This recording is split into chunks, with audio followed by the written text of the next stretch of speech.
Hi guys, here with your English lesson for today. So we're moving on. We've planned our non-chronological report. We're now going to write it. But before we do that, we're going to carry on looking at the functions of the words in our sentences. So we've got nouns and adjectives. So today we're going to look at our nouns. And a noun is a word that identifies a person, place, thing, idea, or quality, such as woman, dog, building, London, truth, and birth. And if we go back to the sentence that we've used all the way through these, in yellow, we've got our nouns. Although he was tired, the young boy ran quickly into his bedroom to read a book. So the nouns are there, they describe the person, the place, and an object. So nouns can be grouped into different types. They can be abstract, they can be concrete, they can be collective, they can be compound, they can be common, it can be proper. So an abstract noun, what does it do?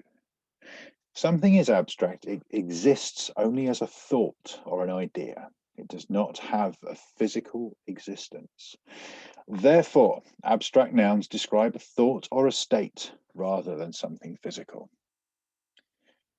So here's a hint for you. Your five senses cannot identify these nouns. You cannot touch them. You cannot see them.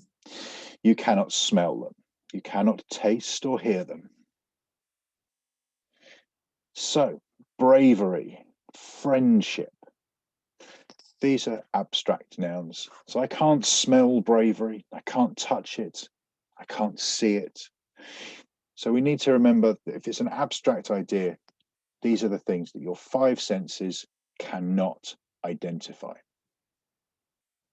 We have concrete nouns. Now, these aren't made out of big lumps of rock and cement and used to make buildings. You can experience these with your five senses. You can see them, you can hear them, you can smell them, you can taste them, and you can feel them. These also come under another type of noun.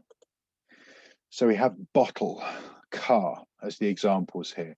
So we can definitely pick up a bottle or a can, or as the example I've got here, my pencil case.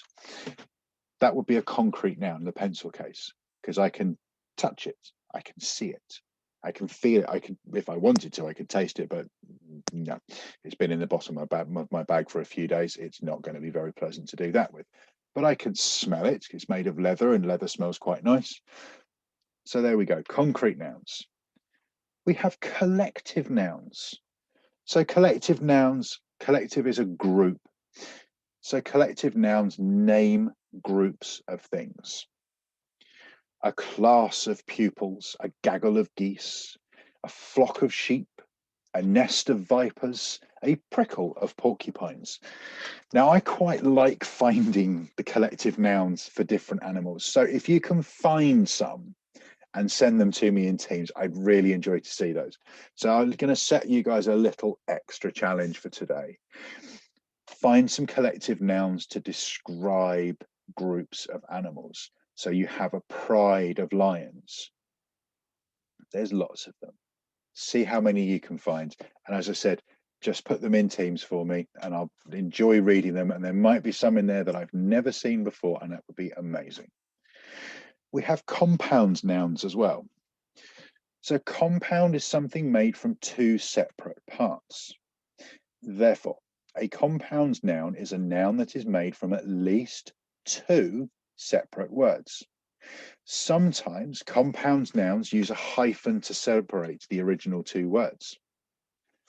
Bedroom. So bed and room. We've put the two words together to make bedroom. Toothpaste. We have a tooth, we have the paste. We put it on our toothbrush. There's another compound noun for you, to brush our teeth. So those, how they're joined together. So we've got an example as well of how a compound noun is used with a hyphen in it. So dining table. That's one example there that would use the hyphen, but generally it's two words that have been put together and they don't need the hyphen in there. We have our common nouns. If something is common, it happens quite often. So common nouns are the names of general things. They are the opposite of a proper noun, which name specific things. So a table, a garden, a shop, a boy, a sink, and school would all be examples of common nouns. They're a general thing out in a garden. There's a table over there. So they will be your common nouns. And then we have our proper nouns. So a proper noun names something specific, usually something unique, like the name of a person, for example, Mr. Hill. A brand or a place. TLAP would be a place. A brand I can think of that comes off the top of my head would be Ford, that makes cars. Proper nouns always begin with a capital letter, no matter where they are in a sentence. So when you're using proper nouns, this is the only time you can put a random capital letter in the middle of a sentence that doesn't have a full stop in front of it. The only time. So it doesn't mean you can just chuck in any old word with a capital letter in it and say, oh, it's a proper noun, Mr. Hill. So we've got London, we've got Land Rover, we've got Mr. Burford, we've got Mr. Hill, we've got Miss Butt, Miss Rampton would all be examples of proper nouns. So what types of noun are these words? Are they abstract, collective, proper, concrete, compound, common? Have a look through and see if you can organize them into what types of nouns they are. Just be careful because some of them might go in more than one category.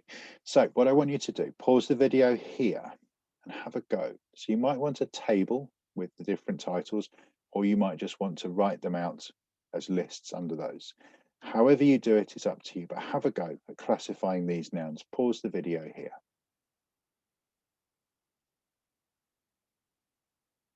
How did we get on?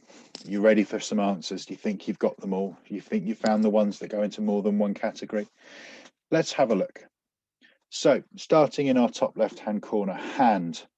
It's a common noun and it's also a concrete noun. So a common noun is something that happens very often. We all have a pair of hands, so a hand is a common thing. It's also a concrete thing. It's something that I can see, I can touch, I can taste, I can smell. So remembering our senses for concrete nouns. Happiness is an abstract noun. We know that because, again, happiness, we can't use our senses to identify. Saturday is a proper noun with a capital letter on it.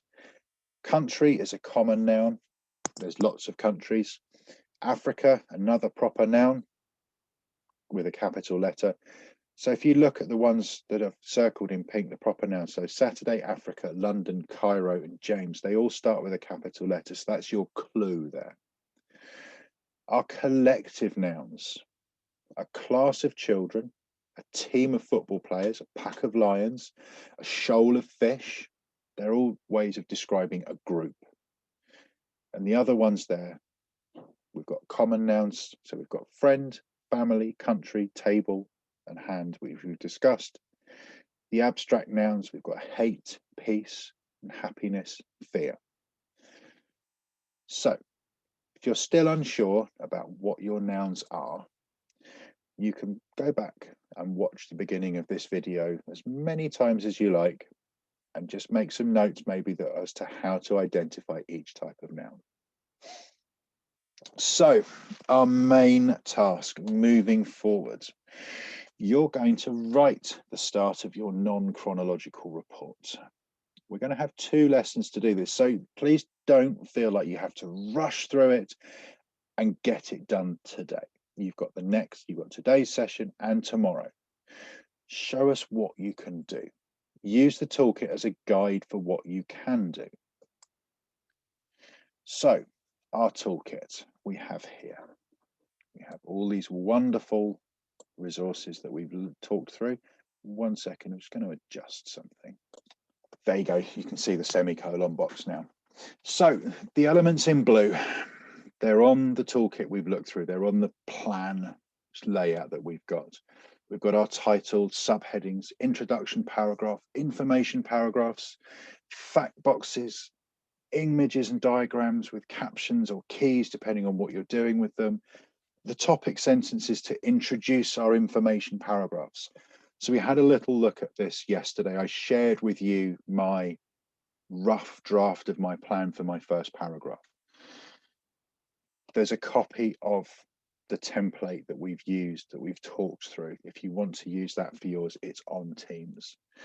In green, we've got all the grammar tricks and little useful pieces, semicolons for two closely linked independent clauses, colons to introduce an extended list, the use of brackets to show additional information. So maybe in the middle of a sentence, we can put the brackets in either side. Hyphens used to add detail to a sentence. We discussed that in our session yesterday. Our additional information can go in between two commas. We have fronted adverbials that tell the reader where something happened, when, how, what order something would happen in. We have our apostrophe to show ownership, and we have commas to separate the items in a list. Use this toolkit.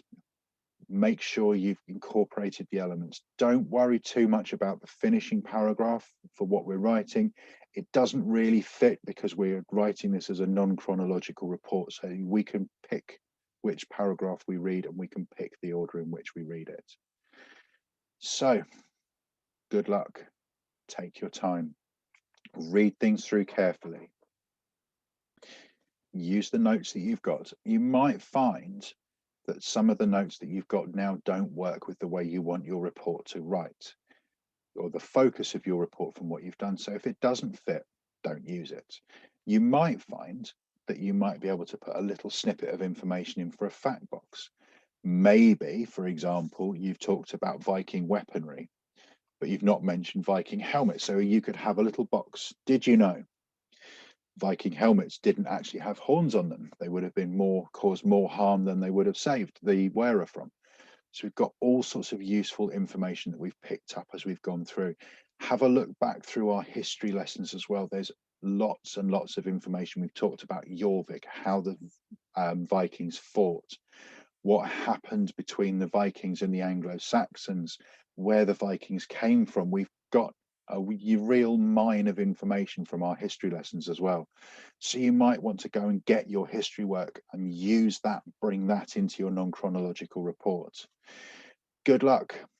I will see your work on Friday on Tapestry, so please don't feel like you have to upload where you've got to today. Do what you can today. I would suggest focusing on getting the first two information paragraphs written, title, and your introduction. So that will be your target for today. Your title, your introductory paragraph, and your information paragraph with your subheadings. And then tomorrow you can finish your paragraphs, your last two paragraphs, add your images and diagrams with their captions, finish your fact box, and then you'll have your report finished, ready to send. Good luck. I look forward to seeing your work on Tapestry. And as always, stay safe. We'll see you soon.